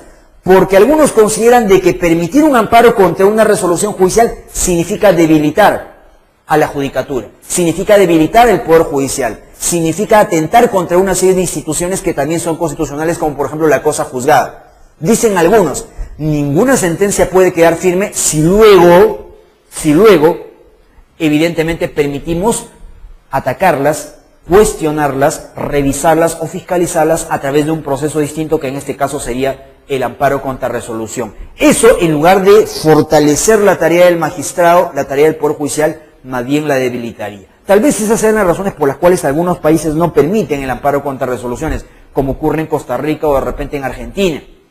Pero cosa curiosa, así como hay países que no lo permiten al amparo contra resoluciones, hay países que más bien lo permiten, y lo permiten de una manera tan amplia o expansiva que es cosa de todos los días. Lo que ocurre, por ejemplo, en México o lo que ocurre en España. Pero lo que nos interesa es nuestro modelo. En el Perú, ¿qué ha ocurrido? En el Perú, brevemente les explico, ha ocurrido un cambio bastante interesante. El amparo contra resoluciones no es cosa nueva, ya lo tenemos hace varios años atrás. Del amparo contra resoluciones judiciales ya hablaba la jurisprudencia de los años 90 e incluso la jurisprudencia de los años 80. ¿Y por qué? Porque el amparo contra resoluciones judiciales en cierta forma estaba permitida por la antigua legislación procesal constitucional. Hablo de la ley 23.506. Pero en esa época, los años 80, los años 90, el amparo contra resoluciones judiciales se permitía, pero se permitía como excepción. ¿Y por qué como excepción? Porque se decía, ya, tú me puedes plantear un amparo contra una resolución judicial, pero solo en determinados casos. ¿Cuáles casos? Siempre y cuando la resolución judicial que tú estás atacando a través del amparo vulnere o desconozca específicamente los llamados derechos fundamentales de naturaleza procesal. Ojo, miren el enfoque. No es de que el amparo procediera contra resoluciones judiciales en defensa de todo tipo o toda clase de derechos fundamentales. No, la lógica para los 80 o los 90 y para la jurisprudencia de aquella época era esta. Solamente te permitiría el amparo contra resoluciones judiciales si se trata de derechos fundamentales de naturaleza procesal. ¿Y cuáles eran esos derechos fundamentales de naturaleza procesal? Muy bien, solo eran dos. La tutela jurisdiccional efectiva y el debido proceso. Si bien ambos derechos eran derechos amplios, con contenidos también bastante amplios, sin embargo solamente eran dos derechos nada más. La tutela jurisdiccional efectiva tradicionalmente fue entendida por un lado como derecho de acceso a los tribunales y por el otro lado como derecho a la eficacia de lo decidido. Si eventualmente a través de una resolución judicial se vulneraba cualquiera de ambos contenidos, procedía el amparo contra resoluciones judiciales. El debido proceso en aquellos años 80 también, ¿cómo era entendido? Ciertamente como un derecho amplio. Y amplio porque tenía una serie de contenidos. ¿Qué se decía en esa época? Se decía, procederá el amparo contra resoluciones judiciales mientras se vulnere alguno de esos contenidos esenciales del debido proceso. ¿Y cuáles eran los contenidos básicos esenciales del debido proceso? Las llamadas reglas formales del debido proceso. ¿Cuáles eran las reglas formales del debido proceso? De hecho son bastantes. El juez predeterminado por la ley, el derecho de defensa, el procedimiento preestablecido por la ley, la motivación resolutoria, la instancia plural, la prohibición de inaplicabilidad por analogía penal, la gratuidad de la administración de justicia para quienes carecen de recursos, en fin, una gran cantidad de contenidos. Si a través de una resolución judicial se vulneraba alguno de esos contenidos formales, entiéndase bien, se permitía el amparo contra resoluciones judiciales. Con lo cual, la jurisprudencia empezó a crecer a la luz de cada contenido. Pero nótese bien de que cada uno de esos contenidos era eminentemente formal. ¿Cuál era el concepto de lo formal? Estas reglas son pautas objetivas de obligatorio cumplimiento para los jueces. Si son desacatadas y son desacatadas a través de una resolución judicial, entonces ahí te permito el amparo contra resolución judicial. ¿Qué ocurría en esos años? Si yo, por ejemplo, planteaba una demanda de amparo contra resolución judicial contra un derecho que no era procesal, sino contra un derecho fundamental típicamente sustantivo, por ejemplo, la igualdad, la propiedad, el honor, muy simple, la jurisprudencia decía improcedente la demanda. El amparo contra resoluciones no procede para tutelar derechos fundamentales sustantivos, solo los procesales. Bueno, eso sin embargo, esa corriente es la que fue objeto de una profunda transformación con el paso del tiempo. Aquí se las voy a graficar muy telegráficamente. Con el paso del tiempo, la jurisprudencia constitucional, sobre todo a finales de los 90, empezó a transformar este concepto, sobre todo el de debido proceso. Y de una concepción eminentemente formal, empezó a manejar una nueva concepción que entendió o denominó como debido proceso sustantivo, o también conocido como debido proceso material. ¿Qué significó eso? Significó básicamente lo siguiente, que para la jurisprudencia de los años 90, no solamente era importante garantizar las reglas formales del debido proceso, era necesario a su vez exigir, observar, fiscalizar que la sentencia con la que se concluye un proceso responda a un parámetro básico de justicia en clave constitucional. ¿Eso qué significaba? Que no bastaba que el proceso haya sido químicamente puro durante su desarrollo. La sentencia, la decisión con la que se concluye un proceso, también debe ser constitucionalmente legítima. Y para que sea constitucionalmente legítima, aquí viene el primer cambio, deben haberse respetado los derechos fundamentales. ¿Cuáles derechos? Ahí no se distinguía, podía tratarse de cualquier derecho, procesal o sustantivo.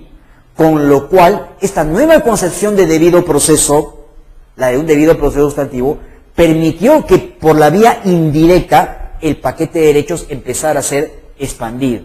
Y también dio lugar a una gran polémica entre el Poder Judicial y el Tribunal Constitucional. ¿Por qué? Porque el Poder Judicial consideró que esta nueva concepción, la de un debido proceso sustantivo, implicaba una invasión abierta de competencias, implicaba la lógica de convertir al amparo en una suerte de instancia suprarrevisora de lo que finalmente decidiera la justicia ordinaria. Tesis que fue rebatida en su momento por el Tribunal Constitucional, porque el Tribunal Constitucional, ¿qué cosa le dijo en su día al Poder Judicial? No es que yo me meta a analizar todo lo que hace el Poder Judicial a través de sus sentencias, no, lo voy a hacer, pero lo voy a hacer muy excepcionalmente. ¿Y cuándo lo voy a hacer? Cuando verifico que tu decisión, aquella con la que concluiste el proceso, es abiertamente una decisión inconstitucional. Si evidentemente es una decisión inconstitucional por violar derechos fundamentales o principios constitucionales, allí y solo allí voy a intervenir. Esta fue una primera clarinada de expansión en torno de los alcances del amparo contra resoluciones judiciales. Cuando en el año 2004 entró en vigor el Código Procesal Constitucional, cosa curiosa, el enfoque del Código volvió a ser en lo esencial fundamentalmente procesal. El Código en materia de amparo contra resoluciones judiciales, y basta con revisar el artículo 4 de dicha herramienta normativa para verificarlo, maneja un concepto bastante curioso en torno a los derechos objeto de tutela. Para empezar, el Código Procesal Constitucional en el artículo 4 ya no habla de tutela judicial efectiva, ni tampoco habla rigurosamente hablando de debido proceso.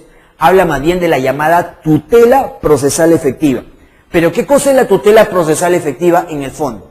La tutela procesal efectiva, si ustedes examinan cuidadosamente el código, es en el fondo una suma de los contenidos de la tutela jurisdiccional efectiva más los contenidos del debido proceso. Es decir, lo que el código ha hecho es ¿qué cosa? Crear un tercer concepto, tutela procesal efectiva. Y en ese tercer concepto ha fundido, ha fusionado, ha involucrado tanto la tutela jurisdiccional efectiva con sus contenidos, más el debido proceso con sus contenidos, permitiendo el amparo contra resoluciones judiciales en el caso de que alguno de esos contenidos, los de la tutela procesal efectiva, se vean afectados. Con lo cual el enfoque ha seguido siendo prioritariamente procesal en el marco normativo que ostentamos. ¿Pero qué ocurrió?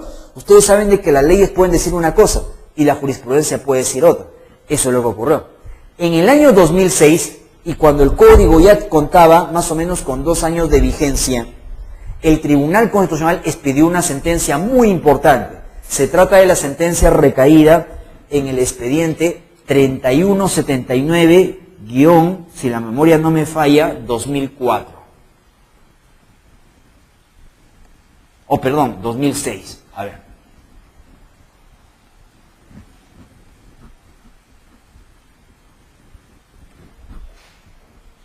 ...3179-2006-proceso amparo.